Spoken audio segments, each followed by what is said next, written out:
How to fix Path of Exile 2 crashing. I'm going to tell you how to fix Path of Exile 2 crashing on your PC. If the game keeps crashing, start by checking if your PC meets the minimum requirement. An underpowered system can struggle to run the game properly. Next, update your graphic drivers. For Nvidia, AMD, or Intel, as outdated drivers are a common cause of crashes.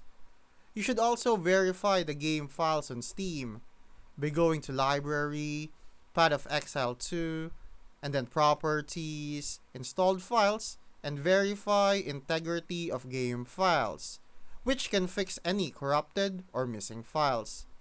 Lowering your graphics, especially textures and shadows, can help if your system is struggling to keep up. Disabling overlays from Steam, Discord, or GeForce Experience can also prevent conflicts that cause crashes. Additionally, check for background apps using up system resources and close unnecessary ones. If crashes persist, try reinstalling the game to clear any corrupted files.